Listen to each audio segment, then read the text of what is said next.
hope I've remembered to unmute myself today, as usually I do forget at this point when I'm introducing you.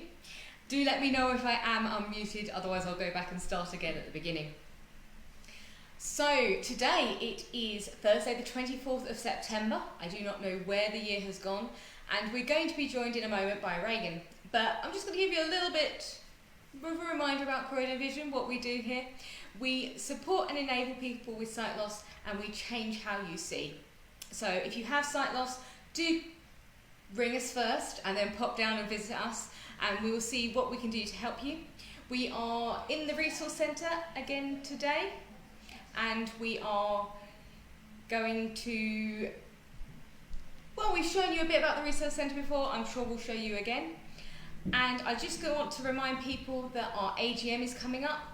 There will be all the details in the newsletter, but pencil in the 9th of October at 4 p.m, and we'll give you more details about how to contact us about that and how to join us, because we'd love to have you join us for our AGM. So in a moment, I'm going to hand over to Reagan, as I said. She's going to introduce herself, and she's going to give us a lot of information about eye health. If you've got any questions, please pop them in the comments. You're getting very good at that. And then we will pass them over to Reagan. Okay then, I'm going to get out of the chair and pass you over.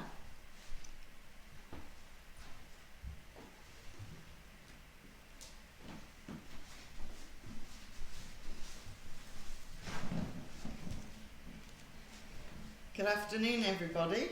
I'm Regan. I used to work here at Croydon Vision as a volunteer.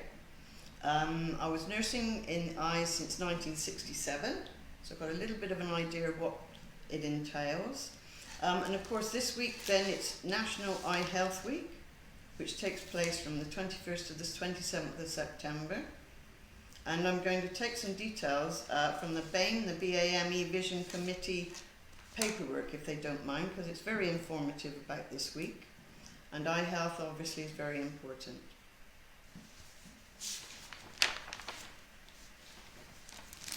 So what do we think of eye health? Vision is the sense that people fear losing the most.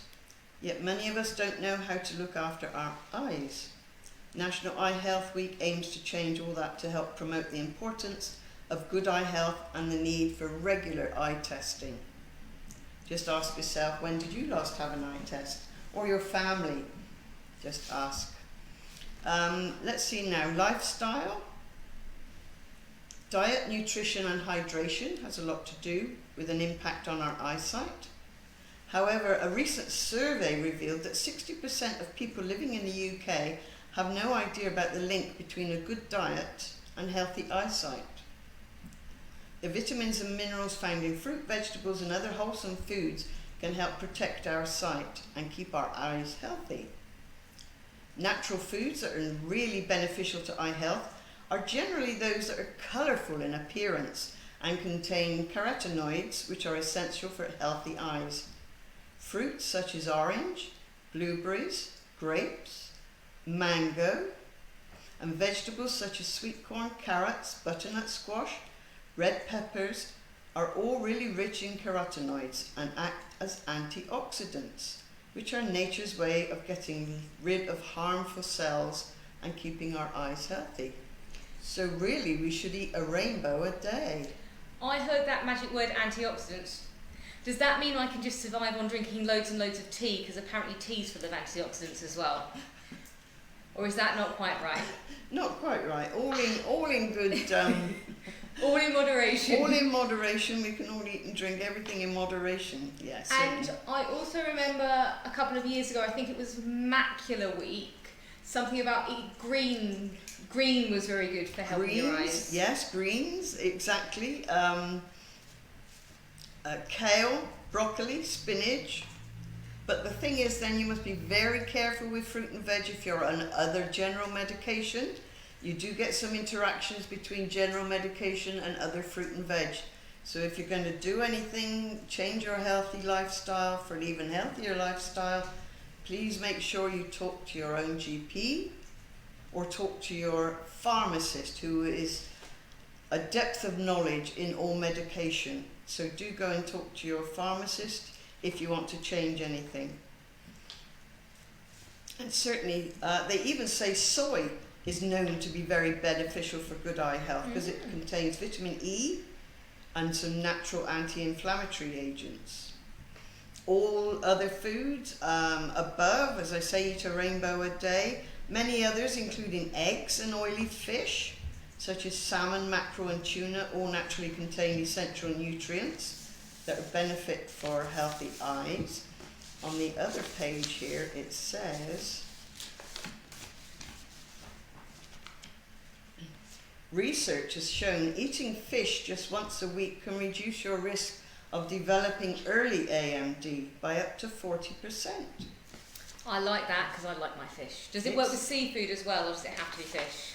See fish, shrimps, prawns, yes, oysters are good.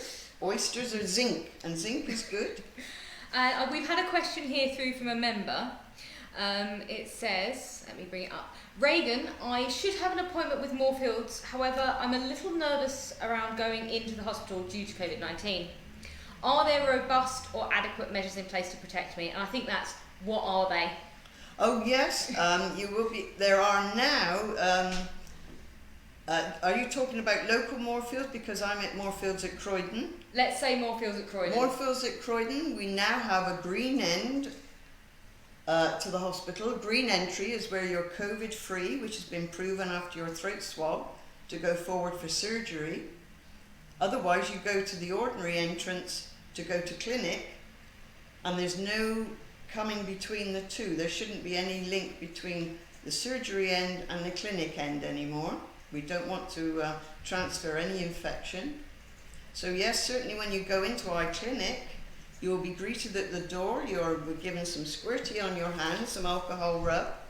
You'll be asked to change your mask that you've walked around Croydon in perhaps, or on the bus or the tram. You take that one off and you'll have a nice clean one put on.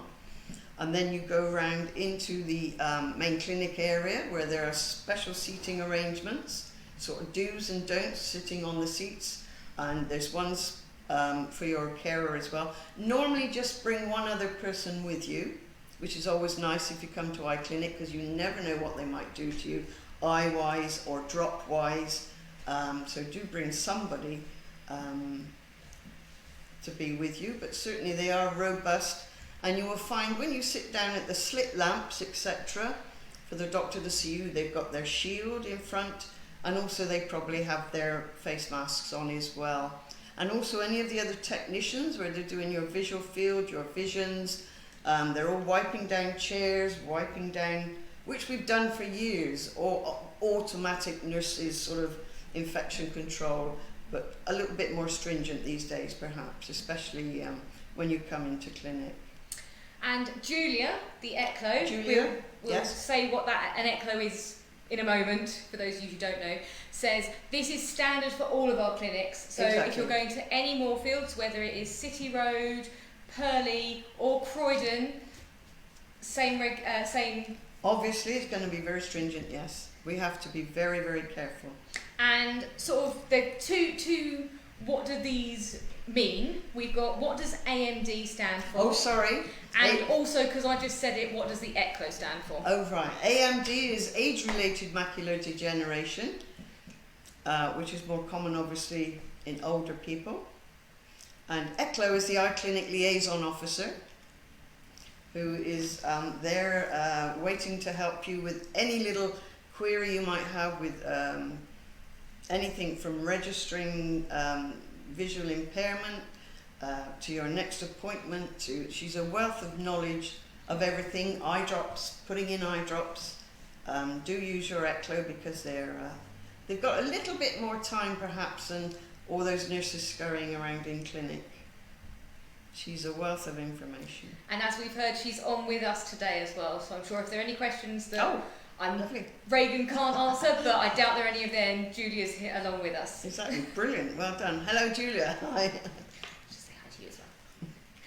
Sorry, we interrupted your flow. Reagan. No, that's fine, it's a good job I've got it written down, as I say. Yeah, we were on the fish, weren't we? You like your fish. A lot of us, Maxine also likes her fish. Yeah, and as I say, with greens, if you're going to do anything with greens, anybody warfarin or any of the other blood-related medications, do go careful if you suddenly start doing something different in your normal diet. What about water? Drinking plenty of water every day is essential for healthy eyes.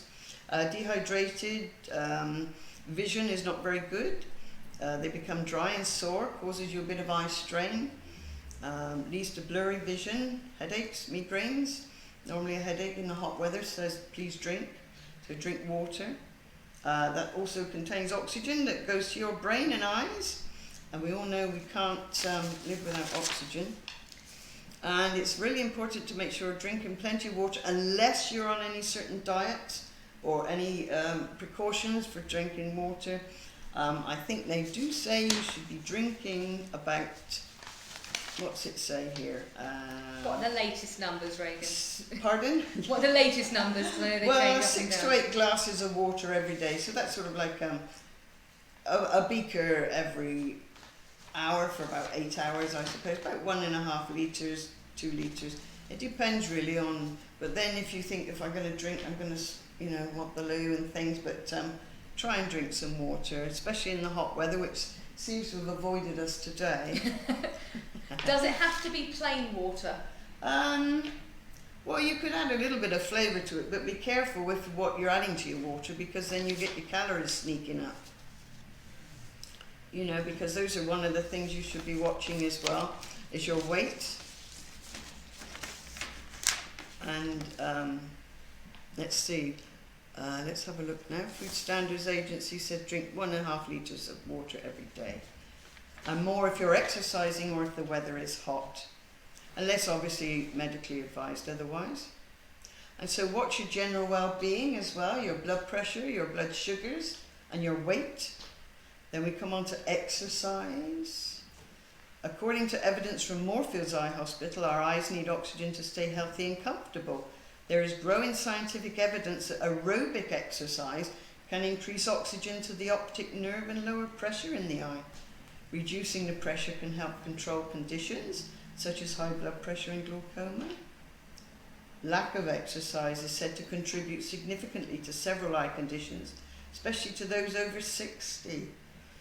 Exercise is known to reduce hardening or narrowing of the arteries, which in turn reduces the risk of diabetes, high cholesterol and other conditions, which may negatively affect good eye health. But exercise doesn't mean you've got to go on a marathon or go to the gym. Just brisk walks if you can. Obviously, if you're a little bit unable to walk at least 5 times a week, it says here. Brisk walks, swimming, cycling, jogging, dancing. I mean, all of those things you can do here at Croydon Vision.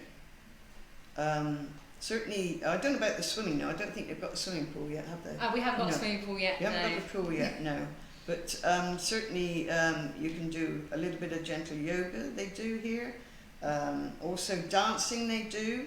At the moment, we're not quite dancing, but I know we're looking to start. But this is it. With all this certain times at the moment, there are obviously precautions we have to take. I suppose you have to dance at 2 metre distance with each other. But that's a shame, yeah. But exercise, if you can, to the best of your ability. Like I've watched those people on the telly going up and down their stairs. One person's even introduced snow to their own stairwells. Introduce snow to their snow, not real snow. Oh, fake snow. Fake snow, but it was on the TV, and this person was plodding up through the snow. So I presume that's all. Are they climbing a mountain and they're just trying to emulate the fact they've got near the peak? I think they're trying to outdo Captain Sir, whatever his name. Yeah, Tom. Bless him. Yes. But it says any form of activity that elevates the heart rate for short periods of time helps reduce pressure in the eyes. So let's get our heart rates elevated. Ooh. In a nice way. In a good way. In a good way, not for too long. We've had a question. Ooh. So I think it is, what do you do? What can you do if you keep getting, I think it's sleep, the gunge in the corner of your eye. And sleepy in the corner of your eye. Okay. And it's causing, I think, infections. Oh dear, well the best thing at the moment these days is give your local optician a ring. Yeah. That might be good. If you think it's an infection, they can give you all sorts of information. Ring up, obviously, before you go, because your GP as well could be a useful tool in this, but I think opticians are open for all these sort of little queries. They are, yeah. And they can even perhaps prescribe something for you, or certainly tell you how to, clean your eyes obviously with some cool boiled water, or again go and see your pharmacist. Your pharmacist, your optician. Those obviously it's not a matter of just popping there these days. You've got to literally phone and wait, and you'll eventually get seen obviously, but might take a little bit longer than... Might get a little bit longer than normal, yes, if you... And then on the waterfront, someone suggested plain hot water or sparkling water. And then you've got another question, 2 of them. One from Glenn. He says, what food and drink are good for inflammation in the eye? Inflammation depends on what the inflammation is caused by, but natural foods, pineapples are natural anti-inflammatory. I'm presuming you eat it rather than putting it on your eye. I think so, yes, eating it. What other anti-inflammatories were what we mentioned before.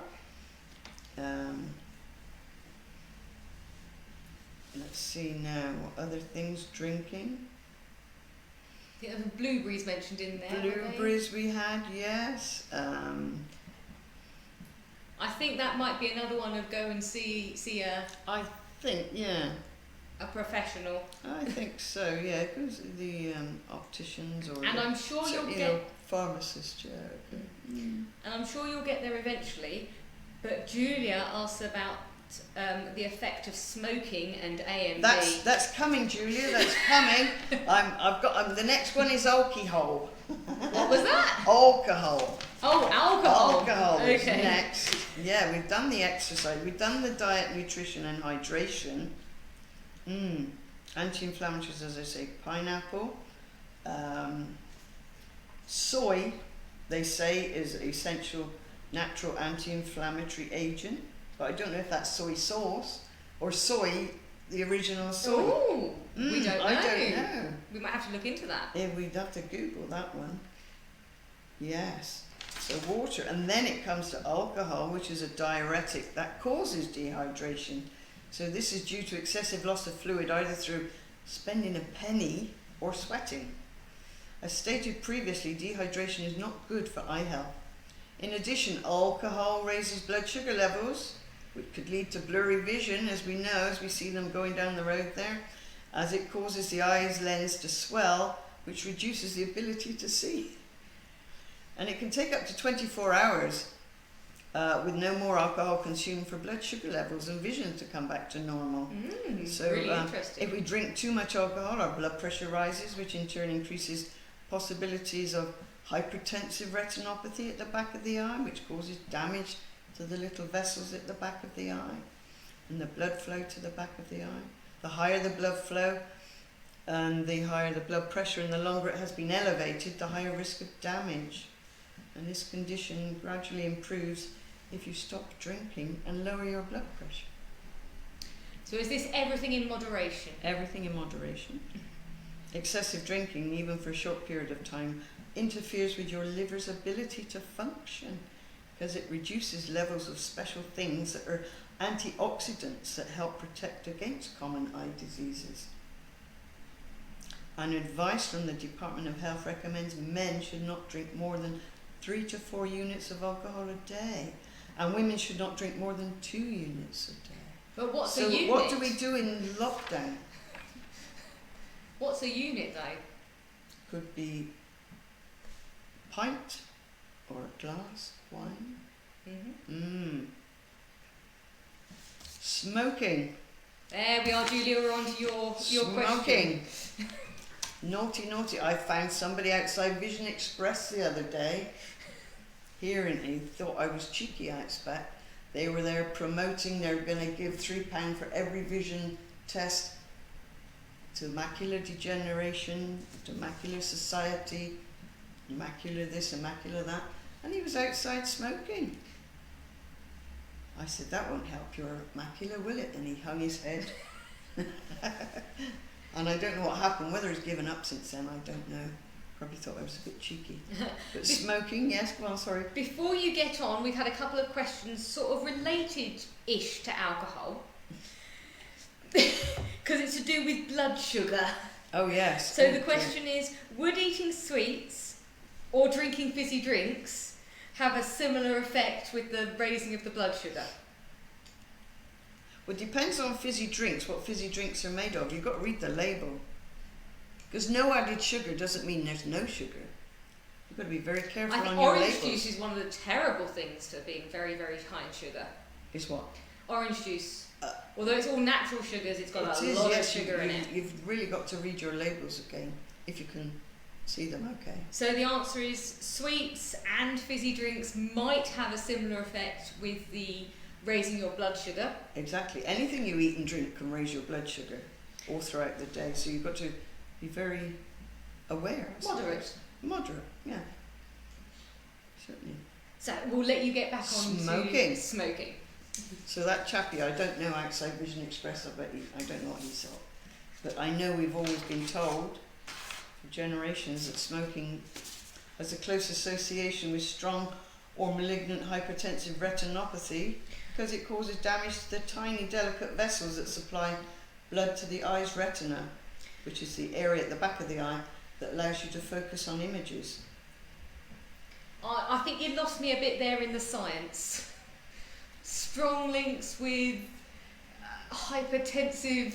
Blood pressure, yes. Retinopathy was in there. Retinopathy is a condition at the back of the eye. It just means you've got some problems changing at the back of the eye and the retina. Smoking can cause damage to your eye. It will cause damage. It will let's cause put damage to the back of your eye. So please stop your smoking. Yes. It says that another thing in here about... I'm going to go back to the Morphics one there that I downloaded. What do they say about smoking? Don't smoke, they say. Don't smoke. Smokers have a significantly higher risk of eye disease than non-smokers. According to research published by the RNIB, smokers are twice as likely to lose their sight in later life than non-smokers. Obviously, we know tobacco chemicals damage the blood vessels behind the eye and risk of developing AMD again. However, the good news is if you quit smoking, your risk of eye problems begins to decline. Smoking is also associated with other eye diseases, including cataracts.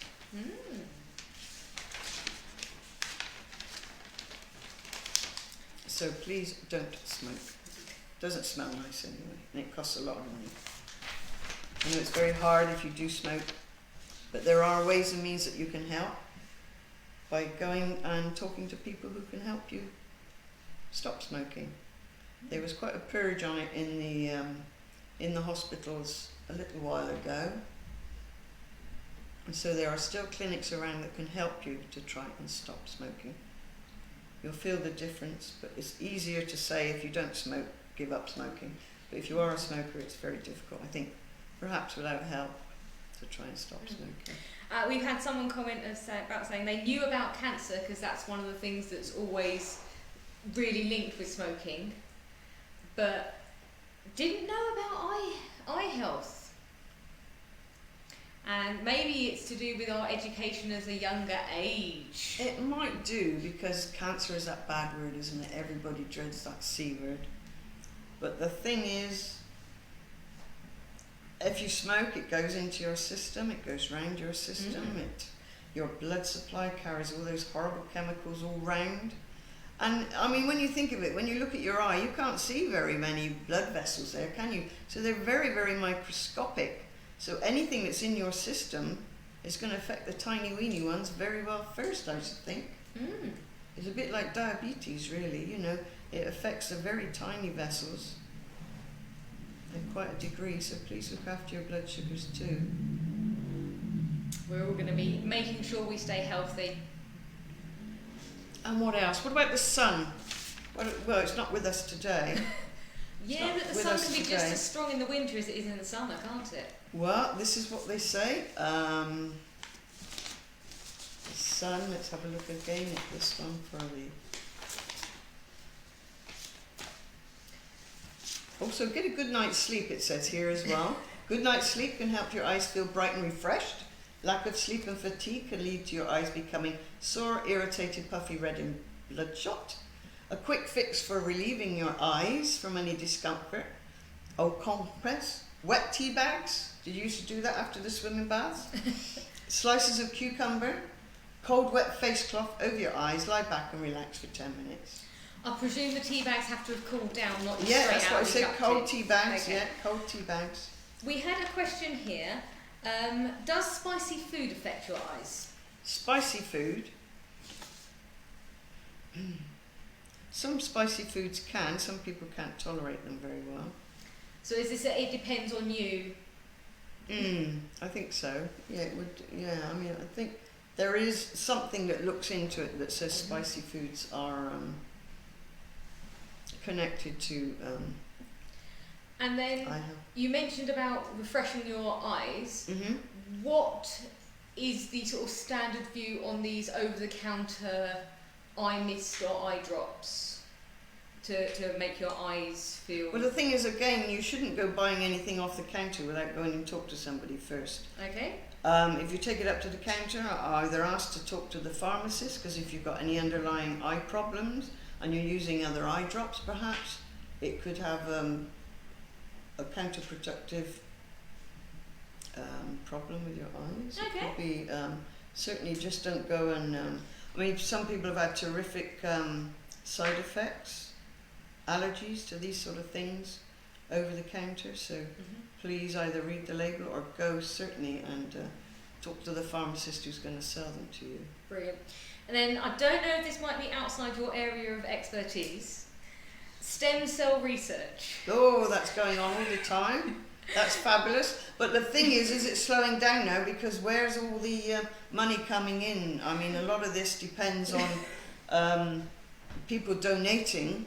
I mean, during this lockdown, I mean, we should have had many cream teas and many runs and 5K runs, and Moorfields do lots of jogs and walks everywhere to promote donations that generate the ability for these wonderful scientists to go, and doctors, to go and find out more about stem cell research. So the question was, how close are scientists to repairing the optic nerve through stem cell replacement? Ooh, I think you'd have to look into that. Is that a how long's a bit of string question?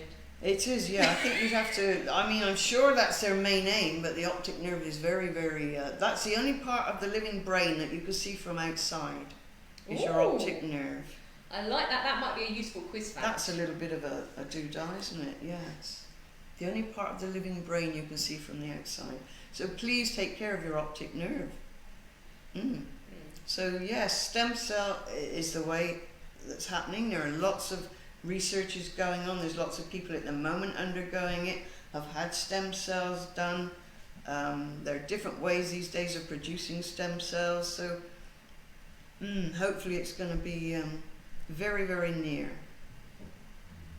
But donations are needed to help promote all this still. So keep sending your monies to these wonderful charities.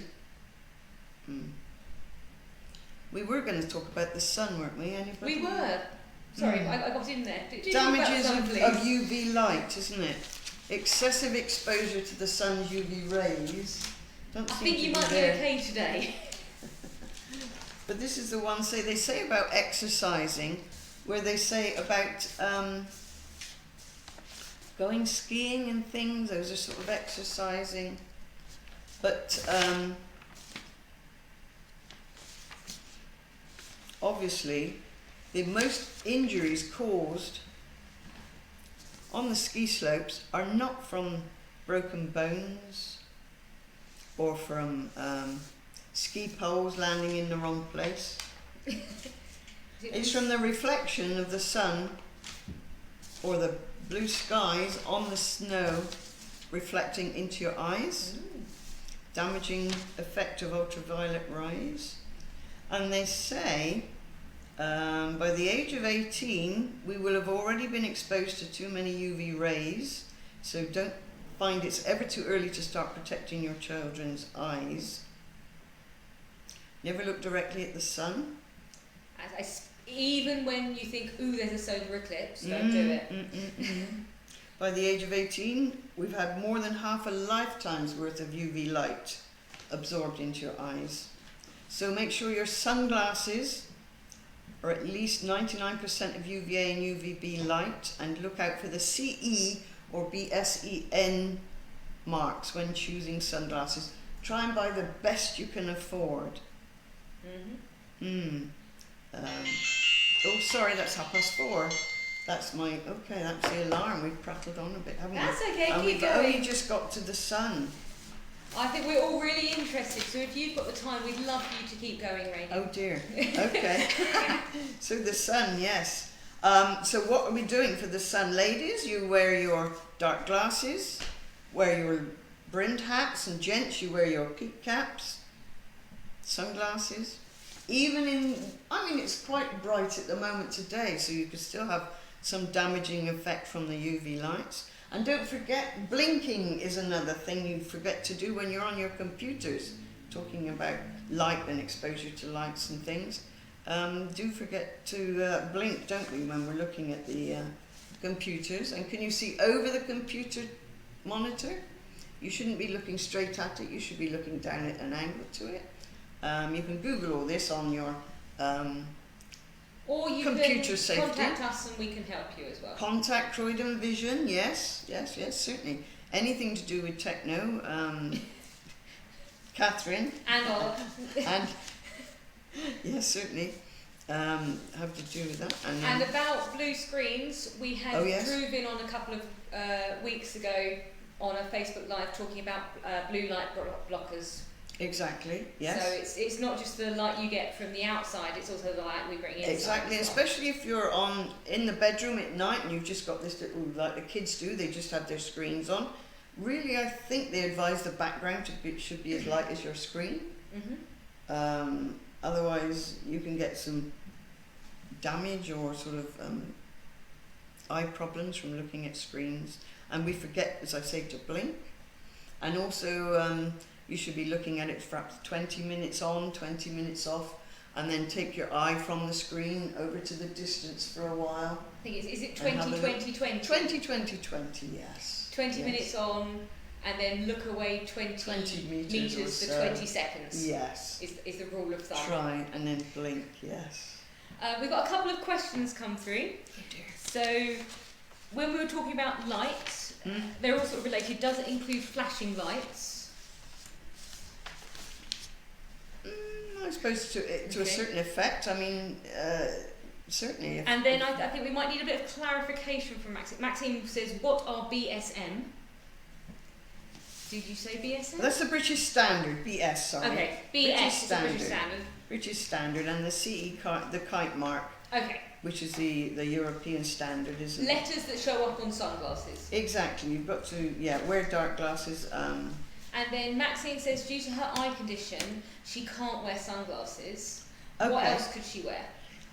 You can find the wraparound filters, perhaps, might help you. You'd have to come in, book in to see Fiona here in the low vision clinic, perhaps. She might be able to help you with some filters that help with your eyes. Because I'm pretty sure you can get UVA and UVB blockers that don't necessarily have. Yes, your opticians. You can go to your opticians too. Obviously, it's not a matter of popping down these days. It would be, you've got to book in to look in, you know. Yeah. And there are loads of things on the market that could help you, but you've got to literally try them, and perhaps walk up the road with them on to try them as well. And someone suggested that would a tinted visor give it a similar? It could do, yeah. Visors are very good. The ones on a peak cap.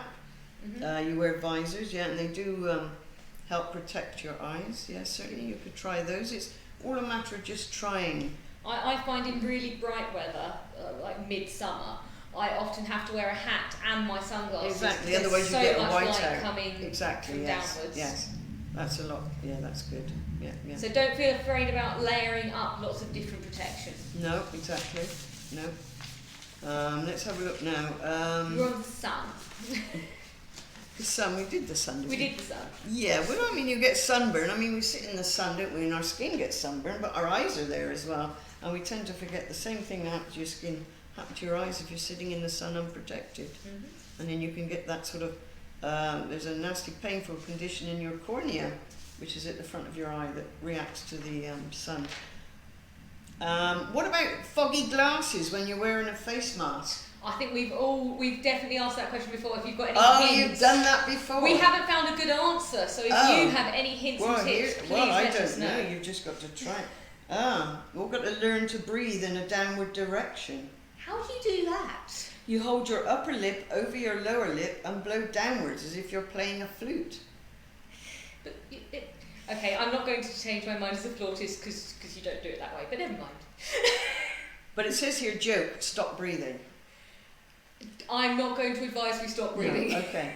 Clean your lenses, your glasses lenses, I presume. If your regular lens cleaning solution, using it will create a film on the surface of the lens that will disperse fine molecules from your breath and stop the lenses misting up. If you don't have lens cleaner, try simply washing your glasses in warm soapy water. Washing up liquid works just as well prior to travelling, but shake off the excess water and leave them to air dry. Or use a soft lint-free cloth. Never use a paper towel or your sleeve or anything else to clean your glasses. A dispensing optician can advise anti-fog lens coatings off the shelf. You can get those little sprays, waxes and gels that you can get online.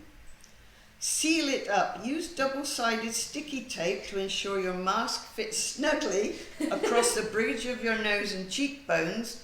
This is not recommended for extended wear. A good fitting mask will dramatically reduce the amount of air escaping. Masks with a mouldable frame can help you achieve a good fit. If you're wearing a homemade mask, try sewing a little channel along the top wedge of the mask and put a pipe cleaner in there so you can shape it to the face and to your nose. Or a useful trick by hospital surgeons is to tie the top straps firmly below the ears before tying the top straps above the ears. That must be the bottom straps below the ears. Well, the top straps of surgical mask below the ears, and then the bottom straps above the ears. Okay. This forms a snug fit. And breathe in a downward direction. So some of our members obviously have been experimenting. So remember to always fit your mask to your face, not to your spectacles. Good. Maxine says she uses a wet tissue underneath the mask. But should you be getting your mask wet? Ooh. We'll think about that one. And Bob says half a potato or fairy liquid on the lenses. Exactly. Yeah, I mean, you do that to your windscreen if you drive on a frosty morning or a frosty evening. You just put fairy liquid on. But not too much on your glasses. If you just sort of do a solution of it and just let them air dry. So is it air drying really that we're aiming for? And above all, though, at the end of all this, I mean, the best thing to do for eye health is to communicate with people. If you're having eye problems, communicate. Don't sit and dwell on any problems, because there's always a solution out there for you to reach out to. Communication is one of the biggest, and technology these days helps you communicate in any way, shape or form. I think visually impaired people have been using technology for a long, long time. Only the ordinary, those who are normal vision, as they say, have ignored for years. So communication, please, even to your family, and improvise. You have to learn to improvise. I'm quoting now from Andrew, who's in the Wednesday group here in Croydon Vision. He always used to tell me, tell people to communicate, improvise, then adapt, and you will overcome. I like that. So that's very good then, that's ciao. So communicate is the best, especially with your family. They don't really know how you're feeling if you're suffering from visual symptoms or visual loss, unfortunately. And adaptation, I mean, don't sit there fighting to try and put the toothpaste on the toothbrush. Put a bit of toothpaste in your mouth first. You know, those are little tips we pick up here at Croydon Vision when we talk to each other through communicating. What else do we do? If you can't remember which drops go in twice a day, why not put an elastic band on the one that goes twice a day and leave the other one okay? Or like here in the resource centre, they will give you lots of improvisations and adaptations, is that the right word? For you to overcome this problem of visual loss in any way. And as we've said earlier, opticians are open now. Yes. Moorfields in Croydon and Yes. all the other Moorfields, they all have really stringent regulations when you go into them. So if you're worried about your eyes, book an appointment. And don't forget the Macular Society have their helpline, Glaucoma UK have Sightline, RNIB have Sightlines ready. Everybody's manning these during working hours, and Moorfields have a nurse-led helpline. Also your ECLO, your eye clinic liaison officers, do give them all a ring, and there are people out there for you to reach out to for help during this unusual time. But obviously screening of eye problems are taking longer. There's obviously a backlog of things. And I just wanted to thank Julia's just posted saying that her lines at Croydon Moorfields are very busy, but she's also put the main City Road number in the comments, so if you need to get through to someone, the number's in the comments. Thank you very much, Julia. Yes, certainly. And then that's it. But as I say, communicate. Do let people know. And things are getting back to going. Where they've started the cataract operations again. They're doing clinics again. Obviously, the macular clinics have been going. Those who need to have injections, those have been trickling away all the time, carrying on. And just we've got to be patient and try and catch up with the backlog, and be very patient with waiting for clinic appointments. Just seems that they are being prioritised. Doctors are working, they're looking through notes, they're prioritising people, and don't think we're just sitting there waiting. There's lots of work going on behind the scenes in this awful time at the moment that we're experiencing. Thank you so much. You're welcome. I just need to jump back in your chair. Have you finished? Yes, I have. Thank you very much for having me. That's okay. Thank you so much for being with us. And Julia says thank you so much for all the wonderful information that you've given on her. If not, ring Croydon Vision. Thank you. That's okay. I'll let you safely get out, and I'll jump in your spot so I can just finish off. So thank you everyone for joining us today. I hope you've found out lots of new information. I have, and thank you Reagan so much for all the wonderful information she's given us. It means I can thoroughly enjoy my fish that I have every week, and I don't feel bad when I have a bit of a prawn binge and eat it for very many days in a row. So just a reminder, our AGM is coming up on the 9th of October at 4 o'clock. If you would like more information about how to attend, please do get in contact with us, and we will send you any information that you need. So thank you very much for joining us. Next week, we are back again in the Resource Centre, and Ola and I, hopefully, if Ola's out on an outreach, just me, we will be talking about Skype and Zoom and how you can use them to communicate with friends and family, and what other things you can do with them. It won't be a how to use them, it will be a what you can get out of them. But do join us and share how you use them as well, and what other things you can do, because we might not have heard about everything. So thank you very much for joining us today. Do remember to like, or any of the very pretty emoticons, like the caring one, the hugs, the smiling, not the grumpy one please, unless you're upset with something, because it is an upsetting time. And do share out to anyone you think would find this interesting, informative and helpful. And join us again next week at the normal time of 4 o'clock. So if you have any more comments, just type them in and we will pass them on to Reagan or to Julia, and we will get back to you with the answers. See you next week.